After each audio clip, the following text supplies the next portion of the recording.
ವೇದಾಶ್ರಯಗಳ ಮೇಲೆ ಭವ್ಯ ಜನೋಪಯೋಗಿ ಟೀಕೆಗಳ ರಚನೆ ಮಾಡಿರುವಂಥ ಆಚಾರ್ಯ ಶ್ರೀ ಅಮೃತಚಂದ್ರದೇವ ಈ ಪುರುಷಾರ್ಥ ಸಿದ್ಧಿ ಉಪಾಯವೆಂಬ ಚರಣಾನುಯೋಗ ಪ್ರಧಾನ ಗ್ರಂಥದ ರಚನೆಯನ್ನು ಇಂದಿಗೆ ಸುಮಾರು 1100 ವರ್ಷಗಳ ಪೂರ್ವದಲ್ಲಿ ಮಾಡಿದ್ದರು.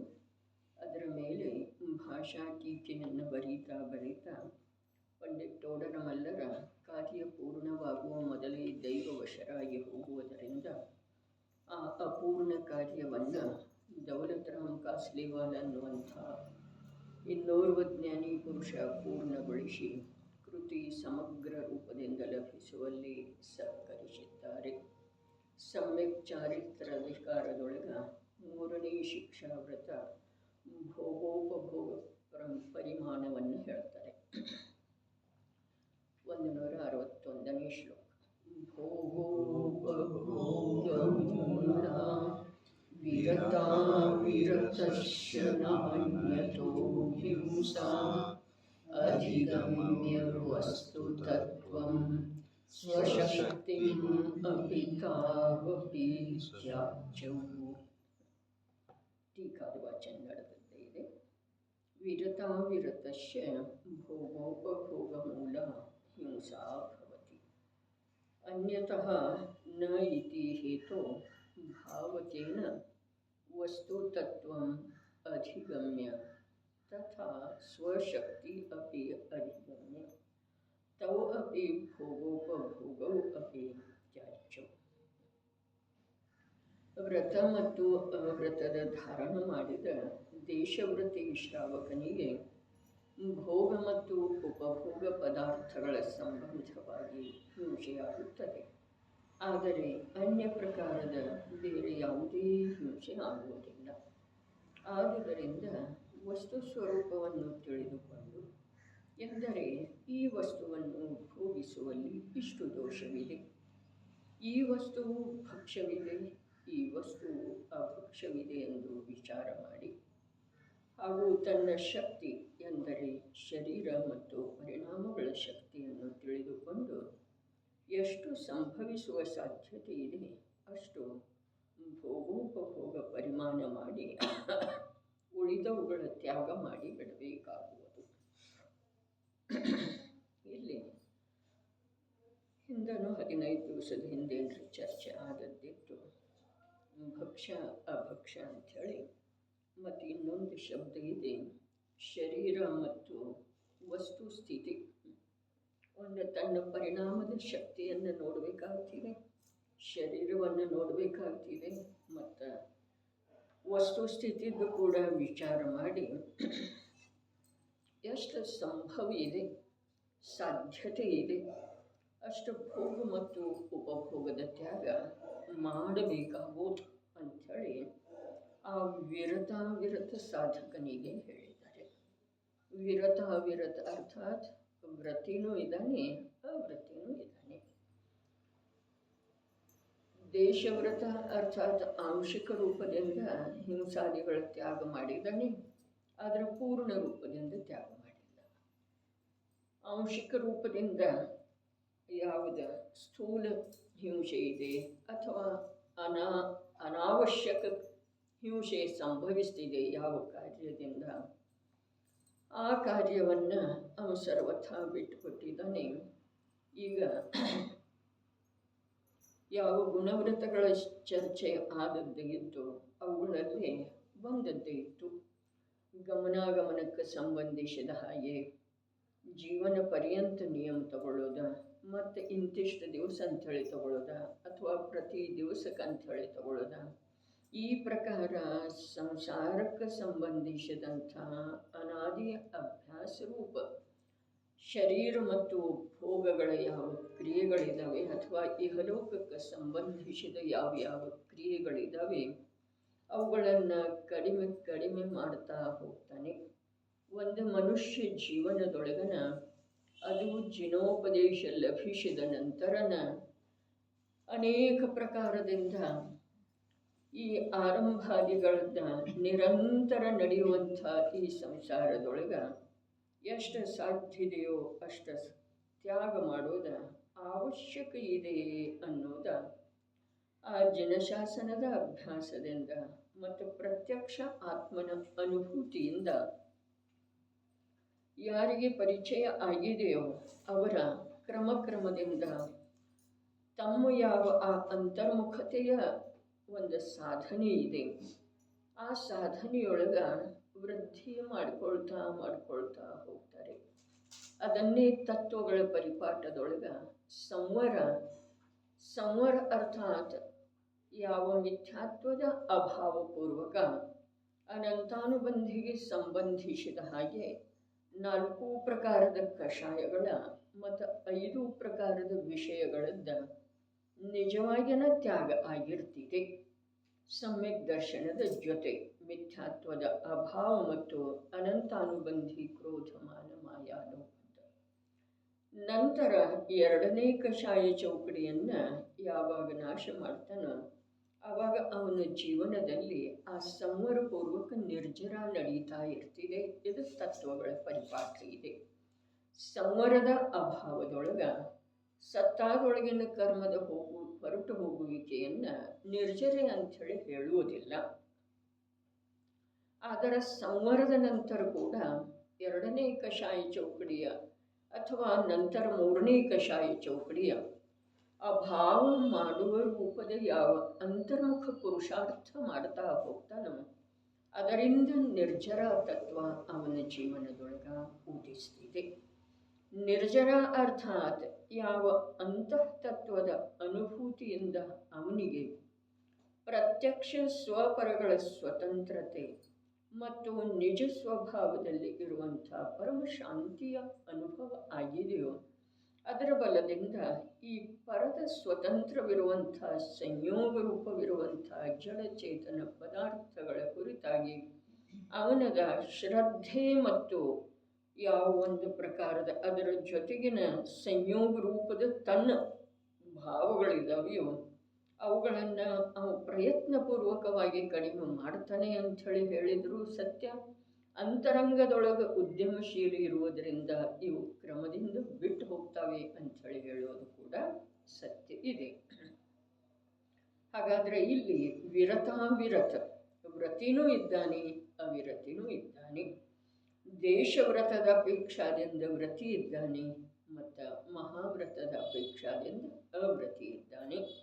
ಅಂಥವನ ಜೀವನದೊಳಗ ಇಲ್ಲಿ ಆಚಾರ್ಯ ಪ್ರಭು ಹೇಳ್ತಾ ಇದ್ದಾರೆ, ಬಸ್ ಒಂದು ಭೋಗೋಪಭೋಗ ನಿಮಿತ್ತದಿಂದನೇ ಹಿಂಸೆ ಆಗ್ತಿದೆ, ಉಳಿದ ಯಾವ ಪ್ರಕಾರದಿಂದ ಹಿಂಸೆ ಇಲ್ಲ ಅಂಥೇಳಿ ಹೇಳ್ತಾ ಇದ್ದಾರೆ.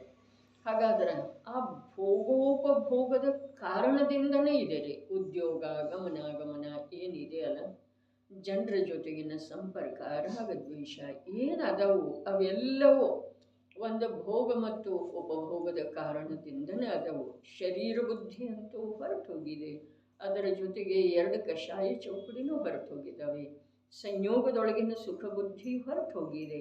ಆದರೂ ಕೂಡ ಆ ಸಂಯೋಗಗಳ ಮಧ್ಯದೊಳಗ ನಿಂತಿದ್ದಾನೆ. ಅರ್ಥಾತ್ ಅವನಿಗೆ ಭೋಗ ಮತ್ತು ಉಪಭೋಗದ ಒಂದೇ ಒಂದು ಉಳಿದಿದೆಯಲ್ಲ ಪ್ರವೃತ್ತಿ, ಅದರ ಕಾರಣದಿಂದ ಹಿಂಸೆ ಆಗ್ತಾ ಇದೆ. ಅದಕ್ಕೆ ಅವುಗಳನ್ನು ಸಾಧ್ಯ ಆದಷ್ಟ 2 ಶಬ್ದ ಏನು ಹೇಳಿದ್ರು,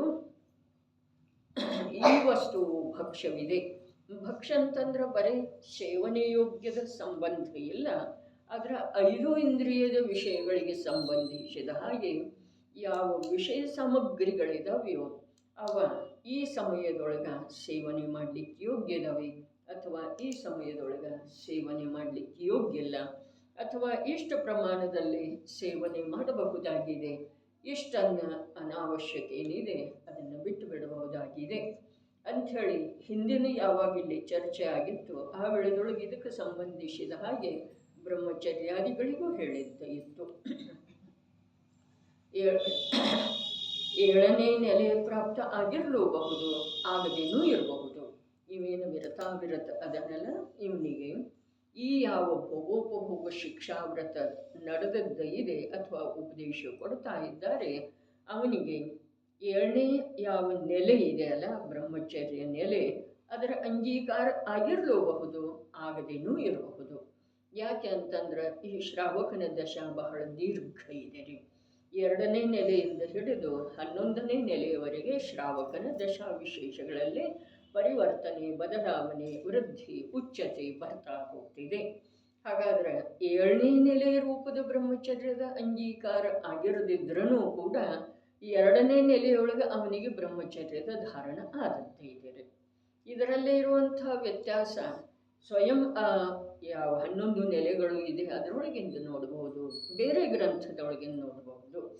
ಬ್ರಹ್ಮಚರ್ಯ ಅನುವ್ರತನೂ ಇದೆ, ಬ್ರಹ್ಮಚರ್ಯ ನೆಲೆನೂ ಇದೆ, ಬ್ರಹ್ಮಚರ್ಯ ಮಹಾವ್ರತನೂ ಇದೆ, ಬ್ರಹ್ಮಚರ್ಯ ಉತ್ತಮ ಧರ್ಮನೂ ಇದೆ. ಆದರೆ ಅವುಗಳಲ್ಲಿ ಯಾವ ಪ್ರಕಾರದ ಭೇದ ಇದೆ? ಭೇದ ಅಂದರೆ ಜಾತಿ ಅಪೇಕ್ಷಾದಿಂದ ಭೇದ ಅಲ್ಲ, ಅದರ ಪರಿಣಾಮದ ವಿಶುದ್ಧಿಯ ಅಪೇಕ್ಷಾದಿಂದ, ಸ್ವಭಾವದ ಸ್ವೀಕಾರದ ಅಪೇಕ್ಷಾದಿಂದ ಅಥವಾ ಅತೀಂದ್ರಿಯ ಆನಂದದ ಅಪೇಕ್ಷಾದಿಂದ ಅದರಲ್ಲಿ ಉತ್ತರೋತ್ತರ ವೃದ್ಧಿ ಆಗ್ತಾ ಹೋಗ್ತಿದೆ.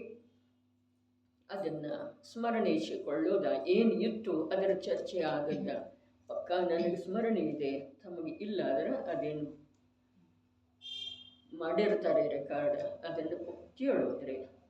ಈ ವಸ್ತು ಅಭಕ್ಷ್ಯವಿದೆ ನೋಡ್ರಿ, ಈ ವಸ್ತುವನ್ನು ಭೋಗಿಸುವಲ್ಲಿ ಇಷ್ಟು ದೋಷವಿದೆ, ಈ ವಸ್ತುವು ಅಭಕ್ಷ್ಯವಿದೆ, ಹಾಗೆ ಈ ವಸ್ತುವು ಭಕ್ಷ್ಯವಿದೆ, ಈ ವಸ್ತುವು ಅಭಕ್ಷ್ಯವಿದೆ ಎಂದು ವಿಚಾರ ಮಾಡಿ ಇಷ್ಟು ಒಂದು ವಿಭಾಗ ಆಯಿತು. ಮೊದಲು ಹೇಳಿದರೂ ಈ ವಸ್ತುವನ್ನು ಭೋಗಿಸುವಲ್ಲಿ ಇಷ್ಟು ದೋಷವಿದೆ ಅಂದ್ರೆ ಅದು ಕೇವಲ ರಸನೇಂದ್ರಿಯಕ್ಕೆ ಸಂಬಂಧಿಸಿದ ಅಥವಾ ಭಕ್ಷ್ಯಕ್ಕೆ ಸಂಬಂಧಿಸಿದ್ದ ಅಲ್ಲ, ಆದರೆ ಅಷ್ಟು ಹೇಳಿದ್ದಾರೆ. ಅವರ ಮೊದಲೇ ಹೇಳಿದ್ದಾರೆ 5 ಇಂದ್ರಿಯ ವಿಷಯಗಳಿಗೆ ಸಂಬಂಧಿಸಿದ ಹಾಗೆ ಭೋಗ ಮತ್ತು ಉಪಭೋಗದ ಮಾತ ಇಲ್ಲಿ ನಾವು ಸ್ವಯಂ ನಮ್ಮ ಬುದ್ಧಿಯಿಂದ ವಿಚಾರಪೂರ್ವಕ ತಿಳ್ಕೊಳ್ಳೋದಿದೆ. ಇದು ಭೋಗಿಸಲಿಕ್ಕೆ ಯೋಗ್ಯ ಇದೆ, ಇದು ಭೋಗಿಸಲಿಕ್ಕೆ ಯೋಗ್ಯ ಇಲ್ಲ, ಇದು ಉಡ್ಲಿಕ್ಕೆ ಯೋಗ್ಯ ಇದೆ, ಇಂಥ ಆಭರಣ ಧರಿಸಲಿಕ್ಕೆ ಯೋಗ್ಯ ಇದೆ, ಇಂಥ ಪೋಷಾಕ ಧರಿಸಲಿಕ್ಕೆ ಯೋಗ್ಯ ಇದೆ. ಯಾವ ಪ್ರಕಾರ ಅನುವ್ರತದ ಅಂಗೀಕಾರ ಮಾಡಿರುವಂಥ ವ್ಯಕ್ತಿ ಯಾವುದೇ ರೀತಿಯಿಂದ ರಾಜಪೋಷಾಖಾದಿಗಳನ್ನು ಅವ ಪ್ರಸಂಗವಶಾತ್ ಧಾರಣೆ ಮಾಡುವುದಿಲ್ಲ. ನಮ್ಮ ಭಾಷೆಯಲ್ಲಿ ನಮ್ಮ ಸ್ಥಿತಿಗನುಸಾರವಾಗಿ ಹೇಳಿದರೆ, ಒಂದು ವೇಳೆ ನಮ್ಮಂಥವರಲ್ಲಿ ಯಾರಾದರೂ ಈ ಅನುವ್ರತದ ಅಂಗೀಕಾರ ಮಾಡಿದ್ರೆ ತಮ್ಮ ಮಕ್ಕಳ ಮದುವೆಯಲ್ಲಿ ಕೂಡ ಆ ಯಾವ ವಿವಿಧ ಪೋಷಾಖಾದಿಗಳಿದ್ದಾವೆ, ವ್ಯಂಜನಾದಿಗಳಿದ್ದಾವೆ, ಅವು ಯಾವನ್ನೂ ಧರಿಸುವುದಿಲ್ಲ. ಯೋಗ್ಯ ಅಯೋಗ್ಯ ಪ್ರಸಂಗದ ಮುಖ್ಯತೆ ಇಲ್ಲ, ತನ್ನ ಪರಿಣಾಮದೊಳಗ ಅಶುದ್ಧಿ ಬರದೇ ಇರುವ ರೂಪದಿಂದ ಅವ ಭೋಗೋಪಭೋಗ ಪ್ರತಿಯೊಂದು ವಾಹನ ಇರಲಿ ಏನೇ ಇರಲಿ. ಅಪ್ಪಾಜಿ ಹೇಳಿದ್ರಲ್ಲ, ಇಂಥದ್ದೊಂದು ಸೋಫಾ ತಗೊಳ್ಳೋಣ ಅಂಥೇಳಿ ಅಂದ್ರೆ ರಾಗನ ಆಗುದಂಥೇಳಿ ಹೇಳಿದರು. ಅಂದ್ರೆ ಅವರ ಭೂಮಿಕೆಯ ವಿಚಾರ ಈಗ ಇಲ್ಲಿ ಹೋಲಿಸಿ ನೋಡಿದ್ರೆ ನಿಜವಾಗಿ ಅದು ಸತ್ಯ ಇತ್ತು ಅಂಥೇಳಿ ಅನ್ನಿಸ್ತಿದೆ. ನಿನಗೆ ಬೇಕಾದ್ರೆ ತಗೊಳ್ಬಹುದು ಅಂಥೇಳಿ ಅಂದ್ರೆ, ಆದ್ರೆ ಅದು ನಿಯಮದಿಂದ ರಾಗದ ವೃದ್ಧಿಗೆನ ಕಾರಣ ಆಗೋದು ಅಂಥೇಳಿ ಹೇಳಿದರು. ಅದನ್ನು ಸ್ಮರಿಸಿಕೊಂಡ್ರೆ ನಮ್ಮ ಆ ಭೂಮಿಕೆಗೆ ಅನುಸಾರವಾಗಿ ನಿಜವಾಗಿ ಹೇಳಿದ್ರೆ ಇಲ್ಲಿ ವ್ರತದ ಅಂಗೀಕಾರ ಆಗಲಿಕ್ಕೆ ಬೇಕು ಅಥವಾ 2 ಕಷಾಯ ಚೌಕಡಿ ಹೋಗಲಿಕ್ಕೆ ಬೇಕು ಹೀಗಿಲ್ಲ. ಆದರೆ ಈ ಜೀವನದೊಳಗೂ ಕೂಡ ನಾವೇನು ಸ್ವಾಧ್ಯಾಯ ಮಾಡ್ತಾ ಇದ್ದೇವೆ, ಜಿನ ಮಂದಿರಕ್ಕೆ ಹೋಗ್ತಾ ಇದ್ದೇವೆ, ಯಾವುದೋ ರೀತಿಯಿಂದ ನಮ್ಮನ್ನು ನಾವು ಒಂದಿಷ್ಟು ಇತರರಿಗಿಂತ ಅಧಿಕ ಅಂಥೇಳಿ ತಿಳ್ಕೊಂಡಿದ್ದೀವಿ, ಅಥವಾ ಜನರು ಕೂಡ ನಮ್ಮನ್ನು ತಿಳಿತಾ ಇದ್ದಾರೆ ಒಂದಿಷ್ಟು ಅಧಿಕ ಅಂಥೇಳಿ. ಹಾಗಾದ್ರೆ ನಮ್ಮ ಆಚರಣೆಯಲ್ಲಿ ಕೂಡ ವಯಸ್ಸು ಕಳೆದ ಹಾಗೆ ನಮ್ಮ ಉಡುಗೆ ತೊಡುಗೆ ಮಾತು ರೀತಿ ನೀತಿ ಇವುಗಳಲ್ಲಿ ಎಲ್ಲ ಒಂದಿಷ್ಟು ಶುದ್ಧಿ ಅಥವಾ ಧರ್ಮ ಕಾಣಬೇಕು. ಬರೀ ಕಾಣಬೇಕು ಅನ್ನುವ ಮಾತೆಲ್ಲ ನಮ್ಮ ಜೀವನದೊಳಗೆ ಬರಬೇಕ್ರೆ, ಬಂದ್ರೆ ಅದು ಕಾಣ್ತಿದೆ, ಕಾಣದಿದ್ರೆ ಇಲ್ಲ, ಆದರೆ ಬರೋದು ಮುಖ್ಯ ಇದೆ. ಇದು ಬರೀ ಆ ಶ್ರಾವಕನ ಸಲುವಾಗಿ ಹೇಳಿದರು ಹೀಗೆ ಮಾತೆಲ್ಲ, ಎಲ್ರಿಗೂ ಉಪದೇಶ ಇದೆ. ಎಲ್ಲರೂ ನಾವು ನಮ್ಮ ಈ ಭೋಗಶ ಆಯ್ತಲ್ಲ ಅಂಥೇಳಿ ಅನ್ನಿಸ್ಬೇಕು. ಇನ್ನು 50 ವರ್ಷ ಆಯಿತು, ಇನ್ನು 60 ವರ್ಷ ಆಯಿತು, ಮತ್ತೂ ಬದುಕಿದ್ರೆ ಇನ್ನು 65 ವರ್ಷ ಆಯಿತು, ಇನ್ನೇನ ಅನ್ನೋದ ಭಾವದೊಳಗೆ ನಮಗೆ ಬರ್ತಾ ಹೋಗಬೇಕು. ನೋಡ್ರಿ, ಸಂಸಾರದ ಅಸಾರತೆಯನ್ನು ಮಿಥ್ಯಾತ್ವ ದಶೆಯಲ್ಲೇನ ನಾವು ನಿಶ್ಚಿತ ಮಾಡುವುದಿದೆ. ಸಂಸಾರದ ಅಸಾರತೆಯ ನಿಶ್ಚಿತ ಆಗಲಿಲ್ಲ, ನಿರ್ಧಾರ ಆಗಲಿಲ್ಲ ಅಂತಂದ್ರೆ ನಮಗೆ ಮೋಕ್ಷ ಮಾರ್ಗದ ಪ್ರಾಪ್ತಿಯ ಸಲುವಾಗಿ ಉದ್ಯಮ ಮಾಡುವಂಥ ಅಥವಾ ಅಂತರ್ಮುಖತೆಯಿಂದ ಪುರುಷಾರ್ಥ ಮಾಡುವಂಥ ಪ್ರಯತ್ನ ಮಾಡುವಂಥ ಒಂದು ಜೀವನದೊಳಗ ಅವಕಾಶನ ಸಿಗುತ್ತಿಲ್ಲ. ನಿಜವಾಗಿ ನೋಡಿದರೆ ಇದು ಆಗಮದ ಆಧಾರದ ಮಾತಿಲ್ಲ. ಅದರ ಭೋಗಾದಿಗಳನ್ನು 50 ವರ್ಷಗಳವರೆಗೆ ಮಾಡಿರ್ತೇವಲ್ಲ, ಭೋಗ ಮತ್ತು ಉಪಭೋಗಗಳನ್ನು, ಪರಪದಾರ್ಥ ವಿಷಯ ಸಾಮಗ್ರಿಗಳನ್ನ, ಅದರಲ್ಲಿ ನಮಗೆ ಸಾರ ಅಸಾರ ಗೊತ್ತಾಗಬೇಕು ಅಥವಾ ಬೇಡ್ರಿ? ಸಾರ ಅಸಾರ ಗೊತ್ತಾಗಬೇಕಲ್ಲ.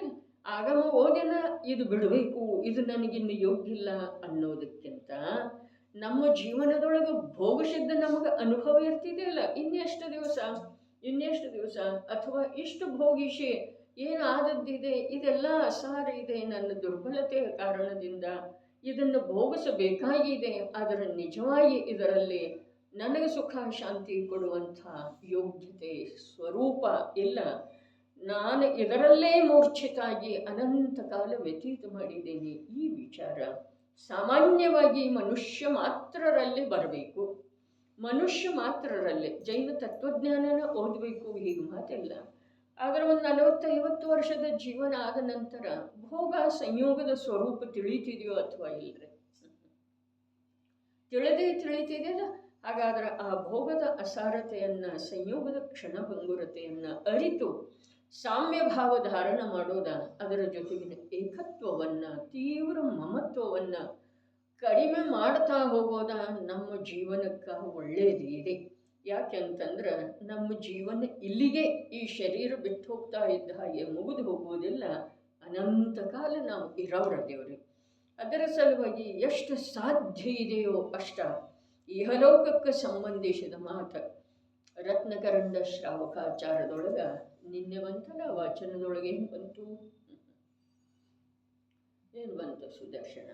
ಒಂದು ವೇಳೆಗೆ ಯಾರಾದರೂ ನಮ್ಮನ್ನ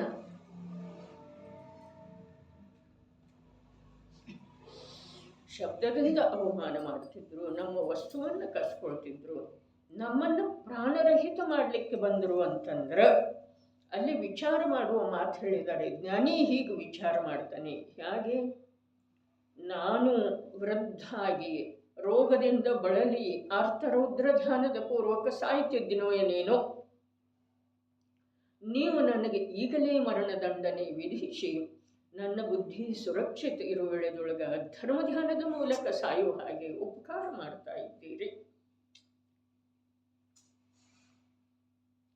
ನನ್ನನ್ನು ಸಾಯಿಸಿದ ನಂತರ ನೀವು ಕೂಡ ನನ್ನ ಮೇಲೆ ಕ್ಷಮಾಧಾರಣ ಮಾಡ್ತೀರಿ.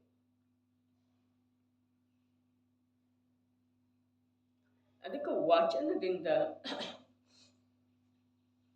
ಸ್ವಲ್ಪರೇ ನಮ್ಮ ಭಾವದೊಳಗ ಪರಿವರ್ತನೆ ಆಗಬೇಕು. ನನ್ನ ಮರಣಂತೂ ಆಯು ಪೂರ್ಣ ಆಗುವುದರಿಂದನೇ ಆಗ್ತಾ ಇದೆ. ಆದರೆ ನಿಮ್ಮ ಮನಸ್ಸಿಗೆ ಯಾವುದೋ ರೀತಿಯಿಂದ ನಾನು ನೋವು ಮಾಡಿದ್ದಿರ್ಬೋದು ಅಂಥೇಳಿದ್ರೆ ನೀವು ಇಂಥ ನಿರ್ಣಯ ಮಾಡಿದ್ದೀರಿ. ಎಲ್ಲಿದೆ ಜೈನತ್ವರೇ? ಟೋಡರ ಮಲ್ಲರ ಏನು ಮಾಡಿದರು? ಹೇಳಿದರು ತಮ್ಮ ನಿರ್ದೋಷತೆಯನ್ನು. ಯಾರ್ಯಾರ ಹೇಳಿದರು? ಅರೆ, ಆಯು ಪೂರ್ಣ ಆಗದ ವಿನಃ ಮರಣ ಆಗೋದನೇ ಇಲ್ಲ.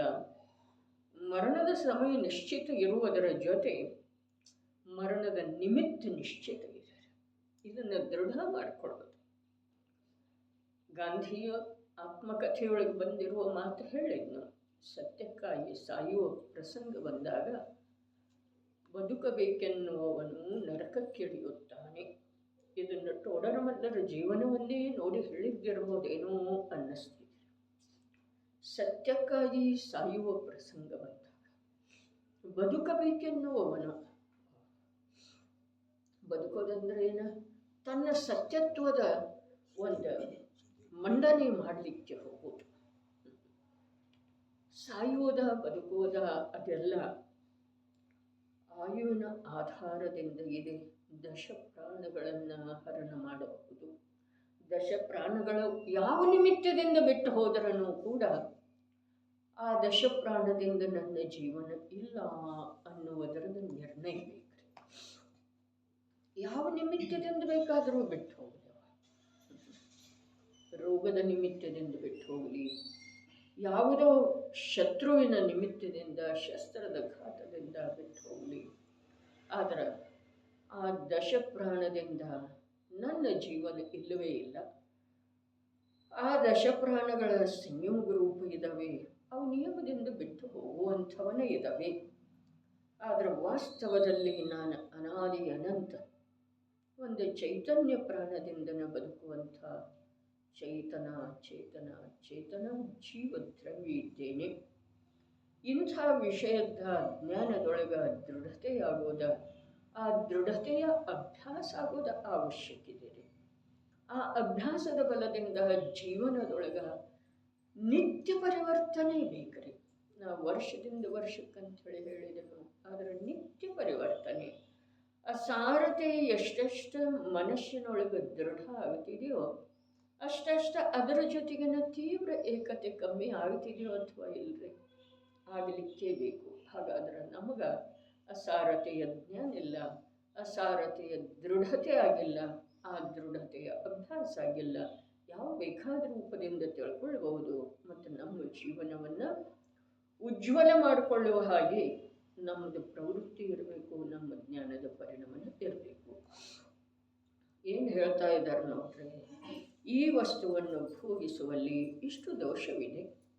ಏನು, ಇನ್ನೊಬ್ಬರಿಗೆ ವಿಕಾರದ ಉತ್ಪತ್ತಿಯಾಗುವಂಥದ್ದು ವಸ್ತ್ರ ಆಭೂಷಣ ನಮಗೆ ಹತ್ತಬೇಕ್ರಿ, ಹೌದು ಅಥವಾ ಇಲ್ಲ? ನಿವೃತ್ತಿಮಯ ಜೀವನದೊಳಗ ಇನ್ನೊಬ್ಬರಿಗೆ ವಿಕಾರವನ್ನು ಉತ್ಪನ್ನ ಮಾಡಿಸುವಂಥ ವಸ್ತ್ರ, ಉಡುಗೆ, ತೊಡುಗೆ, ನಡಿಗೆ ಇವು ಯಾವೂ ಬೇಕಿಲ್ಲ. ಕ್ರಮದಿಂದ ಶರೀರದ ಶಿಥಿಲತೆಯ ಜೊತೆಗೆ ಯಾವ ಪ್ರಕಾರ ಸಲ್ಲೇಖನದೊಳಗೆ ಹೇಳಿದ್ರಲ್ಲ, ಆಹಾರಾದಿಗಳ ತ್ಯಾಗದ ಜೊತೆಗೆ ಕಷಾಯಗಳ ತ್ಯಾಗದ ಅವಶ್ಯಕತೆ ಇದೆ ಅಂಥೇಳಿ, ಅದೇ ಪ್ರಕಾರ ಇಲ್ಲಿ ಹೇಳ್ತಾ ಇರೋದು. ನಾವು ತಿಳ್ಕೊಳ್ಬೇಕಾಗಿರೋದು ಒಂದೇ ಇದೆ, ಶರೀರದ ಶಿಥಿಲತೆಯ ಜೊತೆಗೆ ಭೋಗಾಭಿಲಾಷೆ ಮಂದಾಗೋದು ಅವಶ್ಯಕತೆ. ಶರೀರಂತೂ ಶಿಥಿಲ ಆಗ್ತಾನೆ ಇದೆಯಲ್ಲ ದಿನದಿಂದ ದಿನಕ್ಕೆ. ಹಾಗಾದ್ರೆ ಭೋಗದ ಭಾವ ಯಾಕೆ ಶಿಥಿಲ ಆಗ್ತಾ ಇದೆಯೇನ? ಭಾವನದೊಳಗೆ ನೋಡಿದ್ರೆ ಬಾರೆಲ್ಲವರು ಎಷ್ಟು ಚೆಂದ ಭೋಗ ತೃಷ್ಣೆ ಏನಿದೆ, ಶರೀರ ಎಷ್ಟೆಷ್ಟು ದುರ್ಬಲ ಆಗ್ತಿದೆ ಅಷ್ಟಷ್ಟು ಅದ ತರುಣ ಆಗ್ತಾ ಹೋಗ್ತಿದೆ ಅಂತ ಹೇಳಿ ಹೇಳ್ತಾರೆ. ನೋಡೋದು, ಓದಿ ನೋಡೋದ ಸತ್ಯ ಇದೆಯೋ ಅಥವಾ ಇಲ್ಲ. ಟೋಡರ್ ಮಲ್ಲರ್ ಹೇಳಿರೋ ಪ್ರಕಾರ ಹೇಳಿದ್ರಲ್ಲ ಅವರು, ಹೀಗೆ ಇದೆಯೋ ಅಥವಾ ಇಲ್ಲ.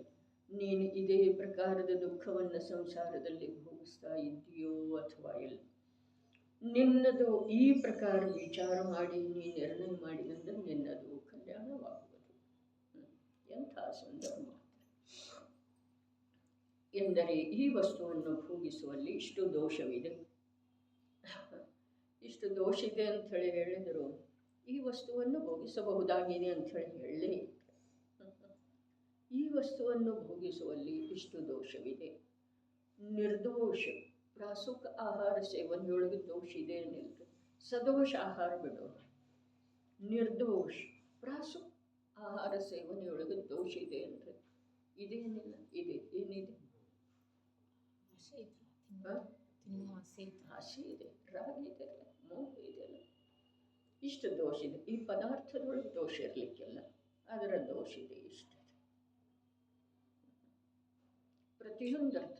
ಅದೇ ಪ್ರಕಾರ ಈ ವಸ್ತುವನ್ನು ಭೋಗಿಸುವಲ್ಲಿ ಇಷ್ಟು ದೋಷ ಇದೆ.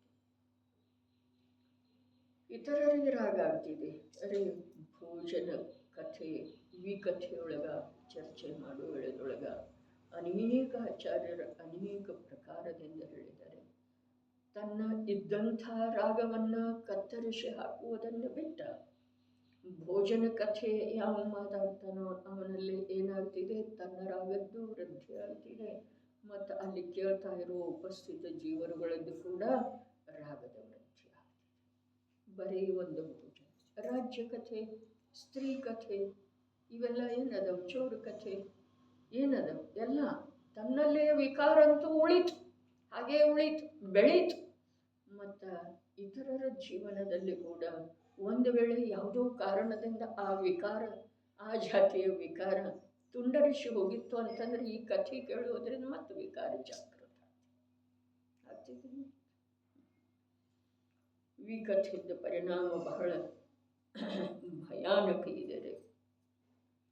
ಇನ್ನು ಈ ವಸ್ತು ಭಕ್ಷ್ಯವಿದೆ, ಈ ವಸ್ತು ಅಭಕ್ಷ್ಯವಿದೆ ಎಂದು ವಿಚಾರ ಮಾಡಿ, ಹಾಗೂ ತನ್ನ ಶಕ್ತಿಯ ಬಗ್ಗೆ ಹೇಳ್ತಾರೆ. ಶರೀರ ಮತ್ತು ಪರಿಣಾಮಗಳ ಶಕ್ತಿಯನ್ನು ತಿಳಿದುಕೊಂಡು, ತನ್ನ ಶಕ್ತಿ ಅಂದರೆ ಬರೀ ಪರಿಣಾಮದ ಶಕ್ತಿ ಅಲ್ಲ, ತನ್ನ ಶಕ್ತಿ ಅಂದರೆ ಬರೀ ಶಾರೀರಿಕ ಶಕ್ತಿನೂ ಅಲ್ಲ, ಎರಡನ್ನೂ ನೋಡಿಕೊಂಡ ಸ್ವಲ್ಪ ಸರಿದೂಗುವ ಹಾಗೆ, ವಿಕಲ್ಪ ಆಗದೇ ಇರುವ ಹಾಗೆ ಶರೀರದ ಮೂಲಕ ಸಂಯಮ ಮಾಡೋದ. ಆ ಶರೀರದೊಳಗನೆ ಏಕತ್ವ ಬುದ್ಧಿ ಮತ್ತು ಚಿಗುರೊಡೆಯದ ಹಾಗೆ ಪರಿಣಾಮದೊಳಗ ನಿರ್ಮಲತೆಯನ್ನು ತಂದುಕೊಳ್ಳೋಣ. ಎರಡೂ ಒಂದಕ್ಕೊಂದು ಪೋಷಕದವ್ರಿ. ಏನ ಪರಿಣಾಮ ಮತ್ತು ಶರೀರದ ಸ್ಥಿತಿ. ಧರ್ಮದ ಆರಾಧನೆಯೊಳಗೆ ಅಥವಾ ಈ ಶ್ರಾವಕ ಧರ್ಮದ ಆರಾಧನೆಯೊಳಗೆ ಇವು ಒಂದಕ್ಕೊಂದು ಪೋಷಕದವು ನೋಡ್ರಿ. ಅಂಥೇಳಿನ ಅಲ್ಲಿ ಪದ್ಮನಂದಿ ಪಂಚವಿಂಶತಿಯೊಳಗೆ ತಗೊಂಡಿತ್ತಲ್ಲ, ಶರೀರ ಮಾಧ್ಯಮಿಕರು ಧರ್ಮಸಾರ. ಶುಭಾಚರಣೆಯ ಮುಖ್ಯತೆ ಇದೆ, ಆದರೆ ಆ ಶುಭಾಚರಣೆಯ ರೂಪದ ಶರೀರದ ಪರಿಣಮನ ಇರುವೆಳೆದೊಳಗ ಪರಿಣಾಮದೊಳಗಿನ ಶುದ್ಧಿ ವೃದ್ಧಿಸಬೇಕಾಗುವುದ್ರಿ, ಹೆಚ್ಚಾಗಬೇಕಾಗುವುದು. ಶರೀರ ಅಲ್ಪ ಸಮಯದವರೆಗೆ ಇರುವಂಥದ್ದಿದೆ. ಇದು ಒಂದು ಮಾತು ಪರಮ ಸತ್ಯ ಇದೆ. ಅದಕ್ಕಿಂತಲೂ ಪರಮ ಸತ್ಯ, ಜೀವದ ಪರಿಣಾಮಗಳಿಗೆ ಅನುಕೂಲವಾಗುವ ಹಾಗೆ ಶರೀರದ ಪರಿಣಮನ ಆಗುವುದ, ಅದರೊಳಗೂ ಬಹಳ ಕಮ್ಮಿ ಸಮಯ ಇದೆ. ಶರೀರ ಮೂಲತಃ ಅಧ್ರುವ ಇದೆ, ಕ್ಷಣಭಂಗುರ ಇದೆ. ಎರಡನೆಯದಾಗಿ ಜೀವದ ಪರಿಣಾಮಗಳ ಉತ್ತರೋತ್ತರ ನಿರ್ಮಲತೆಯನ್ನು ಸಾಧಿಸ್ತಾ ಇರುವಲ್ಲಿ ಆ ಶರೀರದ ಸಹಕಾರ ನಿಮಿತ್ತ ಇರುವುದು ಬಹಳ ಕಮ್ಮಿ ಇದೆ, ಬಹಳ ಕಮ್ಮಿ. ಮತ್ತು ಆ ಶರೀರದ ಕಡೆಗೆ ಎಷ್ಟೆಷ್ಟು ನಾವು ಗಮನ ಕೊಡ್ತೇವೆಯೋ ಅಷ್ಟಷ್ಟು ಪರಿಣಾಮದೊಳಗೆ ಶಿಥಿಲತೆ ಬರ್ತಾನೆ ಹೋಗ್ತಿದೆ. ಇನ್ನು ಶರೀರದ ಪರಿಣಾಮದ ಮಾತನ್ನು ಇಷ್ಟು ಒಂದಕ್ಕೊಂದ ಇದು ಇರುವೆಳೆದೊಳಗೆ, ಇನ್ನು ಮತ್ತು ಸಂಯೋಗದ ಕಡೆಗೆ ರುಚಿ ಇದ್ದ ನಂತರ ಪರಿಣಾಮದೊಳಗೆ ನಿರ್ಮಲತೆ ಯಾವಾಗ ಬರೋದು? ಸಂಯೋಗ ಇದೆ. ದಿನ ಕಳೆದ ಹಾಗೆ ಆತ್ಮನ ಕಲ್ಯಾಣದ ಸಲುವಾಗಿ ಅಥವಾ ಪರಿಣಾಮ ಸಂಯೋಗದಿಂದ ಭಿನ್ನ ಆಗುವ ಸಲುವಾಗಿ ಈ ಜೀವದ ಅಭ್ಯಾಸ ಆಗೋದು ಅವಶ್ಯಕ ಇದೆ. ಇಲ್ಲದೆ ಹೋದ್ರೆ ಯಾವುದೋ ಒಂದು ಮುಂದಿನ ಭವದೊಳಗೆ ಒಂದಿಷ್ಟು ಸ್ವಲ್ಪ ಅನುಕೂಲತೆ ಶಾರೀರಿಕ ಅಥವಾ ಬಾಹ್ಯ ಸಂಯೋಗಿಕ ಸಿಕ್ಕ ನಂತರ ದುಃಖದ ಪರಿಪಾಠ ಅಖಂಡ ಉಳಿದಿದೆ. ಶರೀರ ಮತ್ತು ಪರಿಣಾಮಗಳ ಶಕ್ತಿಯನ್ನು ತಿಳಿದುಕೊಂಡು ಎಷ್ಟು ಸಂಭವಿಸುವ ಸಾಧ್ಯತೆ ಇದೆ, ಅದಕ್ಕಿಂತ ಹೆಚ್ಚಿಗೆ ಮಾಡಿದ್ರೆ ಪರಿಣಾಮ ಕೆಟ್ಟು ಹೋಗ್ತಿದೆ. ಅದಕ್ಕಿಂತ ಹೆಚ್ಚಿಗೆ ಒತ್ತಡ ನೀಡಿದ್ರೆ ಶರೀರದ ಸ್ಥಿತಿ ಕೆಟ್ಟು ಹೋಗ್ತಿದೆ. ಇದನ್ನು ನೋಡಿಕೊಂಡು ಎಷ್ಟು ಸಾಧ್ಯ ಇದೆಯೋ ಶರೀರದ ಸ್ಥಿತಿ ಕೆಡಬಾರದು, ಪರಿಣಾಮ ಶಿಥಿಲ ಆಗಬಾರ್ದು, ಅಷ್ಟು ಧರ್ಮವನ್ನು ಸಂಪೂರ್ಣ ಶಕ್ತಿಯನ್ನು ತೊಡಗಿಸಿ ಮಾಡಬೇಕಾಗುವುದು. ಅಷ್ಟು ಭೋಗೋಪಭೋಗದ ಪರಿಮಾಣ ಮಾಡಿ ಉಳಿದವುಗಳ ತ್ಯಾಗ ಮಾಡಿಬಿಡಬೇಕಾಗುವುದು. ಸಮಯ ಒಂದು ದಿವಸ ಎಲ್ಲ ಆದ್ರದ್ದು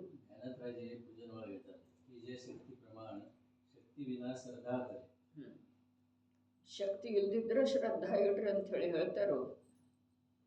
ಶ್ರದ್ಧಾ ಇಡುವುದು ಅರ್ಥಾತ್ ಶಕ್ತಿಯನ್ನು ಬೆಳೆಸಿಕೊಳ್ಳೋದಂದ್ರೆ ಅಥವಾ ಆ ಶಕ್ತಿಯ ಕಡೆಗೆ ಒಂದಿಷ್ಟು ಲಕ್ಷ್ಯ ಹೋಗದೇ ಇರೋದು. ನಮ್ಮದು ಶ್ರದ್ಧಾ ಅಂತೂ ಇದೆ, ಆದರೆ ಶಕ್ತಿ ಇಲ್ಲ. ಹೀಗೆ ಸ್ವಚ್ಛಂದಿ ಆಗುವ ಸಲುವಾಗಿ ಇಲ್ಲ. ಆದರೆ ಶಕ್ತಿ ಇಲ್ಲದಿದ್ರೂ ಶ್ರದ್ಧೆ ಮಾಡು. ಆ ಶ್ರದ್ಧೆಯಿಂದ ಆ ನಿಶಕ್ತಿ ತಾನಾಗೇನ ದೂರ ಆಗ್ತಿದೆ, ಅಥವಾ ನಿನ್ನ ಶ್ರದ್ಧೆಯ ಅನುಸಾರ ನಿಶಕ್ತಿ ಆ ಶಕ್ತಿಹೀನತೆ ಕೂಡ ನಿನಗೆ ಅನುಕೂಲ ಆಗ್ತಿದೆ. ಇದರ ತಾತ್ಪರ್ಯ ಇದೆ ರೀ. ಜ್ಞಾನಿಗಳ ಶಬ್ದದ ತಾತ್ಪರ್ಯವನ್ನು ನಾವುಗಳ ಸರಿಯಾಗಿ ಅರ್ಥ ಮಾಡಿಕೊಳ್ಬೇಕು. ಏನಕ್ಕೇನ ಪ್ರಕಾರೇಣ ಈ ಜೀವದ ಪರಿಣಾಮದ ಶಿಥಿಲತೆಯನ್ನು ಸ್ವಚ್ಛಂದ ಪ್ರವೃತ್ತಿಯನ್ನು ಬಿಡಿಸುವ ಸಲುವಾಗಿ ಜ್ಞಾನಿಗಳ ಪ್ರಸಂಗ ಅನುಸಾರ ಅನೇಕ ರೀತಿಯಿಂದ ಹೇಳ್ತಾ ಹೋಗಿದ್ದಾರೆ.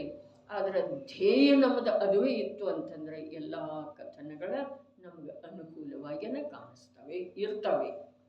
ಶಕ್ತಿನೂ ಸಾಲ ಅಂದ್ಕೂಡಲೇ ಮನುಷ್ಯ ಒಂದು ಪ್ರಮಾದ ಮಾಡ್ತೈತೆ. ಅದರ ವಾಸ್ತವದಲ್ಲಿ ಸಂಪೂರ್ಣ ಶಕ್ತಿಯನ್ನು ತೊಡಗಿಸಿ ಅಂಥೇಳಿ ಸಾಧ್ಯವಾದಷ್ಟು ಅಂತ ಹೇಳಿದರೆ, ಸಾಧ್ಯವಾದಷ್ಟು ಅಂತಂದ್ರೆ ಈ ಚಂಚಲವಾದಂಥ ಮನಸ್ಸ ನನಗೆ ಸಾಧ್ಯ ಇಲ್ಲ, ನನಗಿಷ್ಟ ಆಗೋದು ಈ ಪ್ರಕಾರ ಅನ್ಲಿಕ್ಕೆ ಅವಕಾಶನೇ ಇಲ್ಲರಿ. ಎಷ್ಟಿದೆ ಇಲ್ಲ ಅಷ್ಟು ಪೂರಾ ತೊಡಗಿಸಿ ಅಂಥೇಳಿ ಅರ್ಥ ಇದೆ. ಪ್ರಮಾದದ ಮಾತನೇ ಇಲ್ಲ. ಯಾವ ನೋಡ್ರಿ ಮಾತು ಹೀಗಿದೆ, ಪ್ರಮಾದ ನಾವು ನಮ್ಮ ಜೀವನದಲ್ಲಿ ಇಟ್ಕೊಂಡಿದ್ದೆ ಆದ್ರೆ ಅದರ ಫಲ ನಮಗೆ ಭೋಗಿಸಬೇಕಾಗೋದು, ಮತ್ತು ಅದರ ಫಲ ನಿಜವಾಗಿಯೂ ಕಟು ಇದೆ. ಈ ಸಮಯದೊಳಗೆ ಈ ಧರ್ಮದ ಆರಾಧನೆಯ ಸಲುವಾಗಿ, ಧರ್ಮದ ಆರಾಧನೆ ಎರಡೇ. ಒಂದು ವಸ್ತು ಸ್ವರೂಪದ ನಿರ್ಣಯ ಮಾಡೋದು, ಜೀವ ಅಜೀವಗಳ, ಆತ್ಮ ದೇಹಗಳ, ಜ್ಞಾನ ರಾಗಗಳ, ಸಂಯೋಗ ಸ್ವಭಾವಗಳ ನಿರ್ಣಯ. ಅರೆ ಸಂಯೋಗ ಇದ ಸ್ವಭಾವಕ್ಕೆ ಯಾವುದೇ ಪ್ರಕಾರದಿಂದ ಅನುಕೂಲ ಇಲ್ಲ, ರಾಗದಿಂದ ಜ್ಞಾನಕ್ಕೆ ಯಾವುದೇ ಪ್ರಕಾರದ ಸಹಾಯ ಆಗೋ ಸಾಧ್ಯ ಇಲ್ಲ, ದೇಹ ಆತ್ಮನ ಕಲ್ಯಾಣದೊಳಗ ಯಾವುದೇ ರೀತಿ ಅನುಕೂಲ ಆಗೋ ಸಾಧ್ಯ ಇಲ್ಲ. ಜೀವ ಅಜೀವದೊಳಗಾಗಲಿ, ಅಜೀವದಿಂದ ಜೀವದೊಳಗಾಗಲಿ ಯಾವ ರೀತಿಯ ಕಾರ್ಯ ಆಗೋ ಸಾಧ್ಯ ಇಲ್ಲ. ಇದರದ್ದು ದೃಢವಾದ ಅಭ್ಯಾಸ ಮತ್ತು ಅಭ್ಯಾಸದ ದೃಢತೆಯ ಸಲುವಾಗಿ ನಿರಂತರ ಜ್ಞಾನದೊಳಗ ಇದರದ್ದ ಘೋಲನ್, ಚಿಂತನ್, ಮಂಥನ್, ಜ್ಞಾನ ಆ ರೂಪದ ಪರಿಣಮನ ಮಾಡೋದ ಇದು ನಮ್ಮ ಜೀವನದೊಳಗ ಸಾಧನ ಇದೆ. ಎರಡನೇದ ಅಂಥ ವಸ್ತು ತತ್ವದ ನಿರ್ಣಯದ ಬಲದಿಂದ ಪರಸನ್ಮುಖತೆ ಬಿಟ್ಟು ಹೋಗಿ ಅಂತಃತತ್ವದ ಸನ್ಮುಖತೆ ಉಂಟಾಗಿ, ಆ ಅಂತಃಸನ್ಮುಖತೆಯ ಪುರುಷಾರ್ಥದಿಂದ ಅನಾದಿ ಕಾಲದಿಂದ ಕಳೆದ ಅನಂತ ಕಾಲದಲ್ಲಿ ಯಾವ ಅಂತಃತತ್ವದ ಪ್ರತ್ಯಕ್ಷ ಅನುಭವ ಆಗಲಿಲ್ಲವೋ ಅದರ ಅನುಭವವನ್ನು ಪ್ರತ್ಯಕ್ಷ ರೂಪದಿಂದ ಮಾಡಿಕೊಳ್ಳುವಂಥ ಕಾರ್ಯ ಎರಡನೇದು. ಮೂರನೇದ ಆ ಪ್ರಕಾರದ ಅನುಭವ ಆದ ನಂತರ ಸಾಧ್ಯವಾದಷ್ಟು ಅದರಲ್ಲಿನ ಸ್ಥಿರವಿರುವ ಪುರುಷಾರ್ಥ ಮಾಡೋದು. ಇಷ್ಟು ಬಿಟ್ಟು ಜೀವದ ಯಾವುದೋ ಕಾಲದಲ್ಲಿ ಬೇರೊಂದು ಪುರುಷಾರ್ಥ ಇಲ್ಲ. ಇವು ಮೂರು ಹೇಳ್ತಲ್ಲ, ಇನ್ನೊಂದು ಸಲ ಬುದ್ಧಿಯೊಳಗೆ ತಗೊಳ್ಳೋಣ. ಒಂದು ಸ್ವತತ್ವ, ಪರತತ್ವ, ಜೀವ ಅಜೀವ, ಸ್ವಭಾವ ಸಂಯೋಗ, ಜ್ಞಾನ ರಾಗ, ಇವುಗಳ ಕುರಿತು ಅತ್ಯಂತ ನಿಚ್ಚಳವಾದಂಥ ನಿರ್ಣಯ ಬೇಕ್ರಿ. ಇದು ಮೊದಲನೇದ. ಎರಡನೇದ ಆ ನಿರ್ಣಯಪೂರ್ವಕ ಪರಸನ್ಮುಖತೆಯ ಪರಿಣತಿಯೊಳಗಿನ ರಸ ಬಿಟ್ಟು ಹೋಗಿ ಆ ಪರಿಣತಿ ಅಂತಃತತ್ವದ ಸನ್ಮುಖ ಆಗಿ ಉತ್ತರೋತ್ತರ ಆ ಆಂತರ್ಯದ ಆಳದೊಳಗೆ ಇಳಿದು ಹೋಗ್ತಾ ಯಾವ ಅನಂತ ಕಾಲದಲ್ಲಿ ಕಳೆದ ಅನಂತ ಕಾಲದಲ್ಲಿ ಆಗಮದ ಸಂಯೋಗ ಆಗಿದ್ದಿರ್ಬೋದು, ಆಗಮದ ಅಧ್ಯಯನ ಆಗಿದ್ದಿರ್ಬೋದು, ವ್ರತಗಳ ಧಾರಣೆ ಆಗಿದ್ದಿರ್ಬೋದು, ಜ್ಞಾನಿ ಗುರುಗಳ ಸಾನ್ನಿಧ್ಯದೊಳಗೆ ಅದೆಷ್ಟೋ ಕಾಲ ವ್ಯತೀತ ಮಾಡಿದ್ದಿರ್ಬೋದು. ಆದರೆ ಯಾವ ಆ ಅಂತಃತತ್ವದ ಪ್ರತ್ಯಕ್ಷ ಅನುಭವ ಆಗಲಿಲ್ಲವೋ ಆ ಅನುಭವದ ಸಲುವಾಗಿ ನಿರಂತರ ಅಂತರ್ಮುಖತೆಯ ಅಭ್ಯಾಸ ಪುರುಷಾರ್ಥ ಮಾಡೋದು. ಇದು ಎರಡನೇದು, ಪ್ರತ್ಯಕ್ಷ ಅನುಭವ ಆಗುವವರಿಗೆ.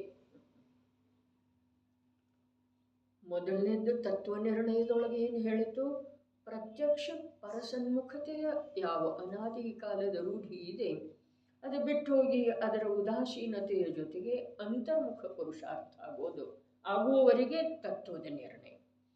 ಆಮೇಲೆ ಇಲ್ಲಿ ಆಂತರ್ಯದ ವಸ್ತುವಿನ ಪ್ರತ್ಯಕ್ಷ ಅನುಭವವಾಗುವವರೆಗೆ ಅಂತರ್ಮುಖ ಪುರುಷಾರ್ಥ ಆಳದೊಳಗೆ ಇಳಿತಾ ಇಳಿತಾ. ಅದಕ್ಕೆ ಟೋಡರ ಮಲ್ಲರು ಹೇಳಿರು, ಜಿನೇಂದ್ರ ಪ್ರಭುಗಳು ಅನ್ಯಥಾವಾದಿಗಳಿರುವುದಿಲ್ಲ, ಆಂತರ್ಯದೊಳಗಿಂಥ ವಸ್ತು ಇದ್ದೀನಿ ಅಂಥೇಳಿ ಹೇಳಿದರಂದಮೇಲೆ ಆ ನಾನು ಅಂಥ ಇದ್ದೇನೆ ಅದನ್ನು ಪ್ರತ್ಯಕ್ಷ ಅನುಭವದೊಳಗೆ ತಂದುಕೊಳ್ಳುವ ಸಲುವಾಗಿ ಅಂತರ್ಮುಖ ಪುರುಷಾರ್ಥ ಮಾಡ್ತಾ ಹೋಗೋದು. ಇದು ಎರಡನೇದು.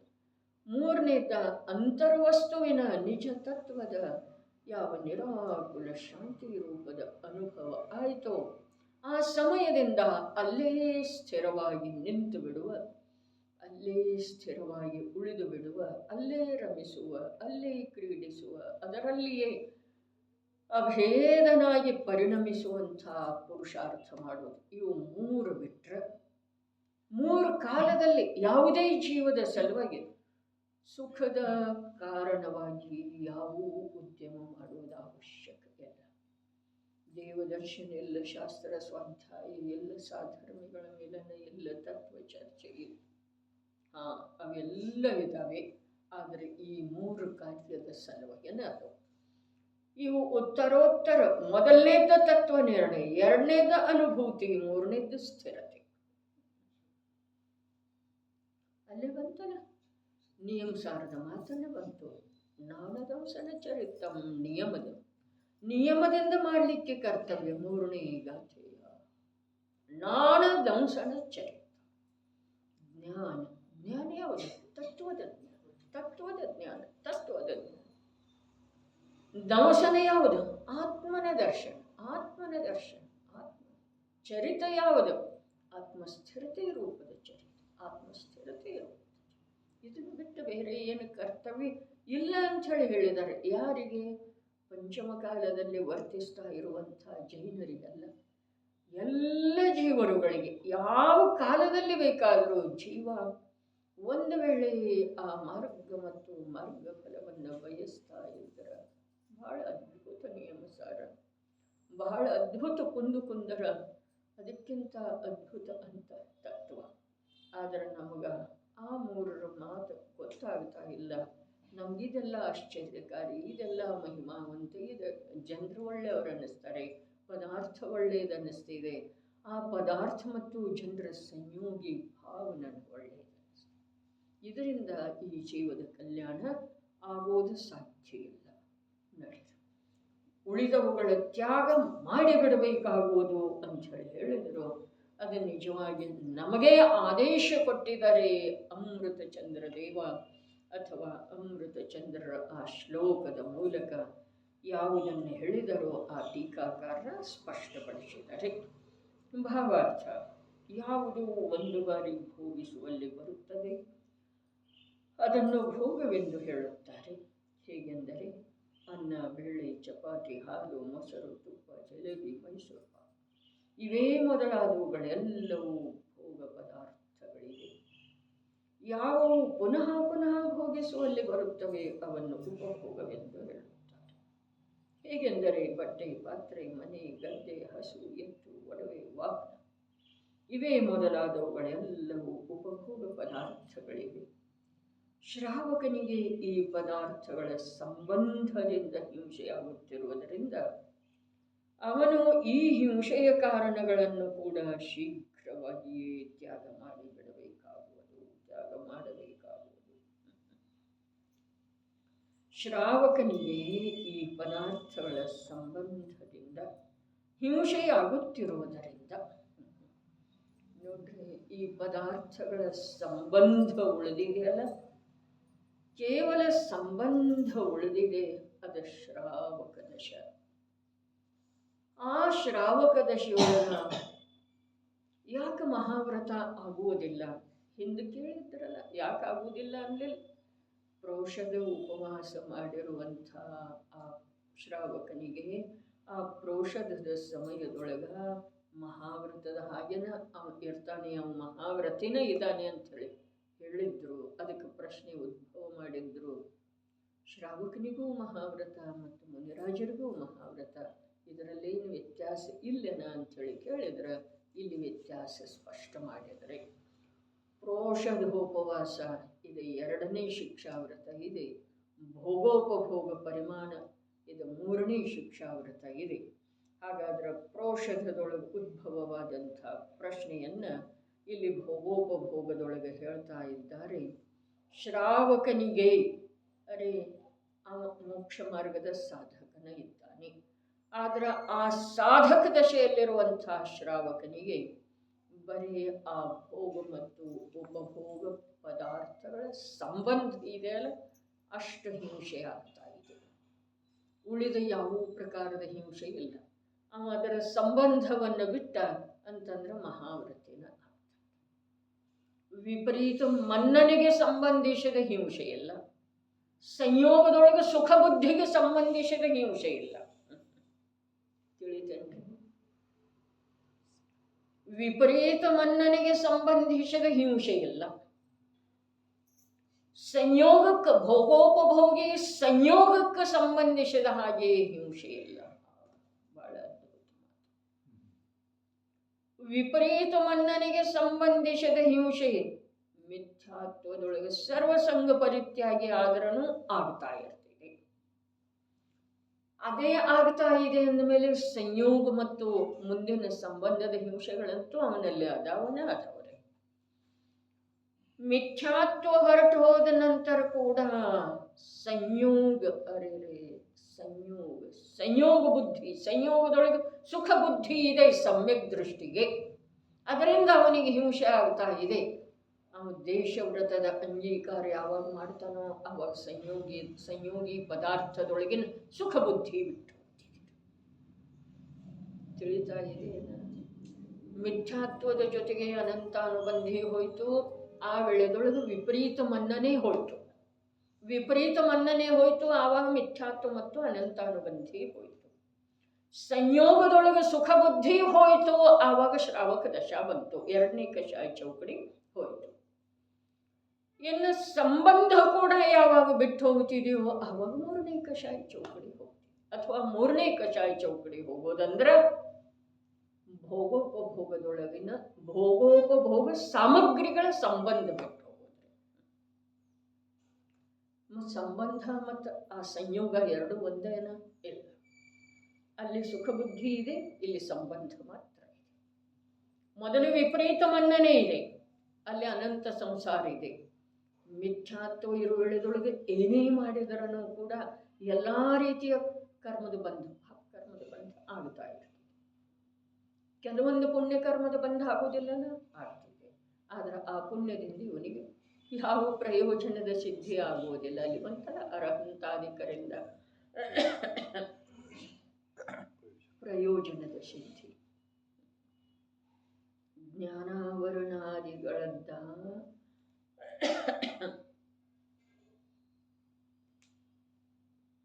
ಬಂಧದ ಅಭಾವ ಹೇಳಿಲ್ಲ. ಅಲ್ಲಿ ಏನು ಹೇಳಿದರು? ಮೊದಲ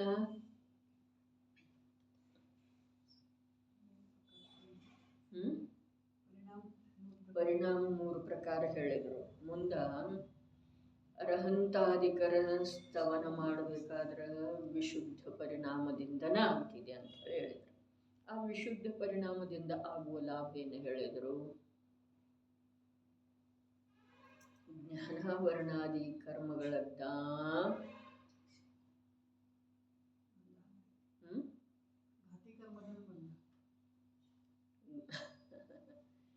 ಲಾಭ ಹೇಳಬೇಕಲ್ಲ. ಅಲ್ಲಿ ಪ್ರಯೋಜನ ಲಾಭ ಏನಾಗ್ತಿದೆ? ಘಾತಿ ಕರ್ಮಗಳಿಂದ ಮಂದ ಬಂಧ ಆಗ್ತಿದೆ. ಮಂದ ಮತ್ತು ಒಂದು ವೇಳೆ ಆ ಪರಿಣಾಮದೊಳಗೆ ಪ್ರಬಲತೆ ಇತ್ತು ಅಂತಂದ್ರೆ ಪೂರ್ವದಲ್ಲಿ ಕಟ್ಟಿರುವಂಥ ಘಾತಿ ಕರ್ಮಗಳದ್ದು ಕೂಡ ಮಂದತೆ ಆಗ್ತಿದೆ. ಅಭಾವ ಆಗುವ ಮಾತ್ರಲ್ಲಿಲ್ರಿ.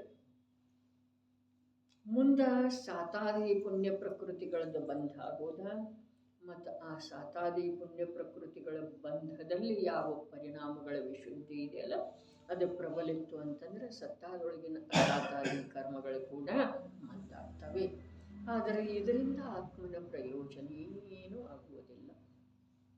ಘಾತಿ ಕರ್ಮಗಳದ್ದು ಬಂಧ ಮಂದಾಗುವುದರಿಂದ ಅಥವಾ ಸತ್ತಾದೊಳಗಿರುವಂಥ ಘಾತಿ ಕರ್ಮಗಳ ಸ್ವಲ್ಪ ಶಿಥಿಲ ಮಂದಾಗುವುದರಿಂದ, ಬರೀ ಮಂದಾಗುವ ಮಾತು ಹೇಳಿದರೆ ಮಂದಾಗುವುದರಿಂದ ಏನೂ ಆಗುವುದಿಲ್ಲ. ಅರ್ಹಂತಾದಿಕರಿಂದ ಯಾವ ಪ್ರಯೋಜನ, ತಮ್ಮ ಯಾವ ಹಿತ ಕರ್ಮದೊಳಗೆ ಮಂದತೆ ಬಂತಲ್ಲ, ಅದರಿಂದ ಏನಾಯಿತು? ಅದಕ್ಕೆ ಯೋಗ್ಯ ವಿಚಾರ ಮಾಡಬೇಕ್ರೆ, ಯೋಗ್ಯ ವಿಚಾರಪೂರ್ವಕನ ಅರ್ಥಾತ್ ಸತ್ಯದ ಗ್ರಹಣ ಆಗುವ ಹಾಗೆ ವಿಚಾರ ಯಾವಾಗ ಆಗ್ತಿದೆಯೋ ಆವಾಗ ವ್ಯವಹಾರ ಬಹಳ ಪರಿಶುದ್ಧ ಇರ್ತಾವೆ. ಅವ್ನು ಬಸ್ತಿಗೆ ಹೋಗೋದನ್ನು ಬಿಡ್ತಾನೋ ಹೀಗೆ ಮಾತಾಡಿ, ಅರ್ಹಂತಾದಿಕರ ಸ್ತವನಾದಿಗಳನ್ನು ಬಿಡ್ತಾನೋ ಹೀಗೆ ಸರ್ವಥಾ ಮಾತಿಲ್ಲ.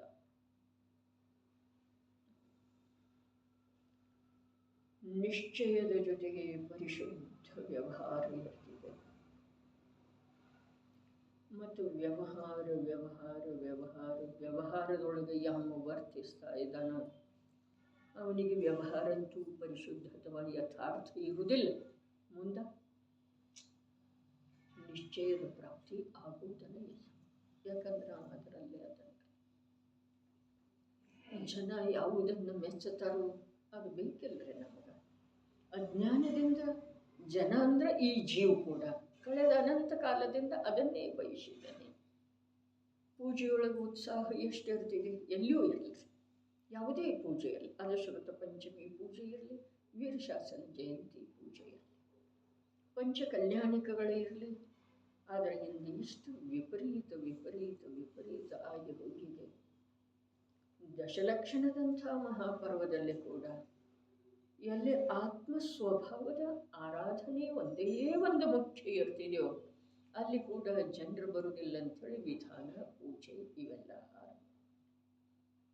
ಶಿಬಿರದಲ್ಲಂತೂ ಜ್ಞಾನಾಭ್ಯಾಸನ ಇರ್ತಿದೆಯಲ್ಲ ಪ್ರಭು. ಮತ್ತು ಅಲ್ಲಿ ಯಾಕೆ ವಿಧಾನ ಬೇಕಾಗಿದೆ? ಎಷ್ಟು ವಿಧಾನ ಅದು ಅಂಥೇಳಿ ಬಂತಲ್ಲ, ಬಂತೇನಿಲ್ರಿ? ಎಲ್ಲಿದ ನಿಮ್ಮ ಮನೇದು ಮಾತನ್ನ ನಮ್ಮ ಮನೆಯದ್ರ ಎಷ್ಟು ಫೋಟೋ ಬಂದು, ಎಷ್ಟು ವಿಧಾನ ಅದು ಅಂತ ಪೇಪರ್ದಾಗ ಬಂತು. ಆಯ್ತು, ಧರ್ಮದ ಪ್ರಭು ಬರೀನ ಲೌಕಿಕ ಪೇಪರ್ದೊಳಗೆ ಬಂತ್ರಿ ಸಮಾಚಾರ. ಚಂಪಾಲಾಲ್ ಜಿನೇ ಐಸೆ ಬತಾಯ, ಏನೇನು ಆಯಿತು ಅನ್ನೋದನ್ನು. ಅರೆ ಏನಾಗೋದ್ರಿ? ಅಲ್ಲೇ ಆರಾಧನೆ ಇದೆ, ಈ ಮಾತು ಸತ್ಯ. ನಂದೀಶ್ವರ ದ್ವೀಪಕ್ಕೆ ಹೋಗಿ 8 ದಿವಸಗಳವರೆಗೆ ಚತುರ್ನಿಕಾಯದ ದೇವಗಳ 2 ದಿವಸ ಒಂದೊಂದು ದಿಕ್ಕಿನೊಳಗ ರಾತ್ರಿ ಹಗಲಿಯ ಭೇದ ಇಲ್ಲದನ್ನು ಆರಾಧನೆ ಮಾಡ್ತಾರೋ. ಇಷ್ಟು ಕಥನೆ ಇದೆ ರೀ. ಆರಾಧನೆ ಏನು ಮಾಡ್ತಾರೋ? ಬೆಳಗ್ತಾರೋ. ಆರಾಧನೆ ಏನು ಮಾಡ್ತಾರೆ? ಅಕೃತ್ರಿಮ ಜಿನನಾಥನ ಆರಾಧನೆ ಮಾಡ್ತಾರೆ. ಶಬ್ದದೊಳಗನೆ ಇದೆಲ್ಲ ಈ ಕೃತ್ರಿಮತೆಯನ್ನ ಬಿಟ್ಟುಕೊಡುವಂಥ ಪುರುಷಾರ್ಥ ಮಾಡ್ತಾರೆ. ದೇವಗಳ ಅಂಥೇಳಿನ ದೇವಗತಿಗೆ ಹೋಗುವ ಅಭಿಲಾಷೆಯನ್ನ ಸ್ವಲ್ಪ ಕೂಡ ಈ ಸ್ವಾಧ್ಯಾಯ ಪ್ರೇಮಿಗಳು ಇಟ್ಕೊಳ್ಬಾರ್ದು. ಯಾಕೆ ಅಂತಂದ್ರೆ ದೇವಗತಿಗೆ ಹೋದ ನಂತರ ಭೋಗದ ನಿವೃತ್ತಿ ಒಂದು ಪ್ರಕಾರ ಅಸಂಭವ ಇದೆ. ಯಾರಿಗೆ? ಏಕಭವಾವತಾರಿ ಕೂಡ. ಅದಕ್ಕೆ ಯಾವುದೇ ರೀತಿಯಿಂದ ಮನುಷ್ಯ ಜೀವನ ಒಂದು ಸಂಯಮದಿಂದನೇ ಸುಶೋಭಿತ ಆಗ್ತಿದೆ. ಸಂಯಮಕ್ಕೆ ಒಂದು ಜ್ಞಾನವೇ ಆಧಾರ ಇದೆ. ಅದಕ್ಕೆ ಜ್ಞಾನವನ್ನು ಬೆಳೆಸಿಕೊಳ್ಳುವಂಥ ಉದ್ಯಮ ಮಾಡೋದು ಅವಶ್ಯಕ ಇದೆ. ಅದಕ್ಕೆ ಇಲ್ಲೇನು ಹೇಳಿದ್ರು? ಶ್ರಾವಕನಿಗೆ ಈ ಪದಾರ್ಥಗಳ ಸಂಬಂಧದಿಂದ ಹಿಂಸೆಯಾಗುತ್ತಿರುವುದರಿಂದ ಅವನು ಈ ಹಿಂಸೆಯ ಕಾರಣಗಳನ್ನು ಕೂಡ ಸಂಬಂಧ ಹಿಂಸೆಯ ಕಾರಣಗಳನ್ನು ಕೂಡ ಶೀಘ್ರವಾಗಿಯೇ ತ್ಯಾಗ ಮಾಡಿಬಿಡಬೇಕು. ಅಪ್ಪಾಜಿ ಹೇಳಿದ್ರು, ದುರ್ಬಲತೆ ಇವನಲ್ಲೇನೇ ಇದೆ. ಈ ಮಾತು ಸತ್ಯ ಇದ್ರೂ ಇವನ ದುರ್ಬಲತೆಗೆ ಅವು ಯಾವ ನಿಮಿತ್ತ ಅದಾವಲ್ಲ, ಆ ನಿಮಿತ್ತಗಳಿಂದ ಕೂಡ ಅವು ಪುರುಷಾರ್ಥಪೂರ್ವಕ ದೂರ ಹೋಗೋದು ಅವಶ್ಯಕ. ಬಿಟ್ಟುಕೊಡೋದು. ತೀರ್ಥಂಕರರಲ್ಲಿ ಕೂಡ ಸಂಬಂಧದ ಕಾರಣದಿಂದ ದುರ್ಬಲತೆ ಉಳ್ಕೊಂಡಿರ್ತಾರೆ. ಅಂಥೇಳಿ ಸಂಬಂಧವನ್ನು ತ್ಯಜಿಸಿ, ಆ ಪದಾರ್ಥಗಳ ಸಂಬಂಧವನ್ನು ತ್ಯಜಿಸಿ ಹೊರಟು. ಇದೆಲ್ಲ ಆ ಭೂಮಿಕೆಯ ಮಾತು ಇದ್ರೂ ಕೂಡ ಈ ಭೂಮಿಕೆಯಲ್ಲಿ ನಾವು ನಿಂತಿರುವಂಥ ಭೂಮಿಕೆಯಲ್ಲಿ ಕೂಡ ಇಂಥ ಉಚ್ಚ ಧ್ಯೇಯಗಳ ಇರಲೇಬೇಕಾಗುವುದು. ಯಾಕೆ ಅಂತಂದ್ರೆ ಸಮಯ ಒಂದು ದಿವಸ ಇದೆಲ್ಲವನ್ನು ಬಿಡಿಸ್ತದೆ. ಅನಿವಾರ್ಯ ಆ ವೇಳೆದೊಳಗೆ ಏನು ಮಾಡೋದ, ನಾವಾಗೇ ಕ್ರಮದಿಂದ ಅದರ ರುಚಿ ಅಪನತ್ವವನ್ನು ಬಿಟ್ಟುಕೊಡುವುದರಿಂದ ನಮ್ಮ ಪರಿಣಾಮದೊಳಗ ನಿಜವಾಗಿ ಉಜ್ವಲತೆ ಬರ್ತಾ ಹೋಗ್ತದೆ. ಮತ್ತು ಅದರ ಜೊತೆಗೇನೆ ಏಕಾಗಿದ್ದುಕೊಂಡ ಅದೆಲ್ಲವೂ ಒಂದು ದಿವಸ ಬಿಟ್ಟು ಹೋಯ್ತು ಅಂತಂದ್ರೆ ಕೊನೆಗೆ ಪರಿಣಾಮದೊಳಗ ನಿಜವಾಗಿನ ಮಹಾಭಯಂಕರ ವಿಪರೀತತೆ ಬರ್ತಿದೆ. ಅದನ್ನು ಶಬ್ದದಿಂದ ಏನೂ ಹೇಳಲಿಕ್ಕೆ ಬರ್ತದೆ, ಮಹಾಭಯಂಕರ ವಿಪರೀತ ಅಂಥೇಳಿ ಕ್ರಮದಿಂದ ಜ್ಞಾನಾಭ್ಯಾಸದ ಬಲದಿಂದ ಈ ಭವಕ್ಕೆ ಸಂಬಂಧಿಸಿದ ಜಡಚೇತನ ಪದಾರ್ಥಗಳಲ್ಲಿನ ಸುಖ ಬುದ್ಧಿ ಮತ್ತು ಸಂಯೋಗದ ಸಂಬಂಧವನ್ನು ಕೂಡ ಶ್ರದ್ಧೆಯೊಳಗೆಂದು ಬಿಡುವ ಅಭ್ಯಾಸ ಮಾಡೋದು ನಮಗೆಲ್ಲರಿಗೂ ಶ್ರೇಯಸ್ಕರ ಇದೆ. ಶೀಘ್ರವಾಗಿನ ತ್ಯಾಗ ಮಾಡಬೇಕು ಅಂಥೇಳಿ ಅವನಿಗೆ ಹೇಳಿದರೆ ಶೀಘ್ರ, ಆದರೆ ನಾವು ಕ್ರಮದಿಂದ ಅಭ್ಯಾಸದ ಬಲದಿಂದ ರುಚಿಯೊಳಗೆಂದರೆ ಅಂತರಂಗದ ಪರಿಣಾಮದೊಳಗೆಂದರೆ ಅದರಿಂದ ಭಿನ್ನ ಆಗುವಂಥ ಅಭ್ಯಾಸ ಮಾಡುವುದು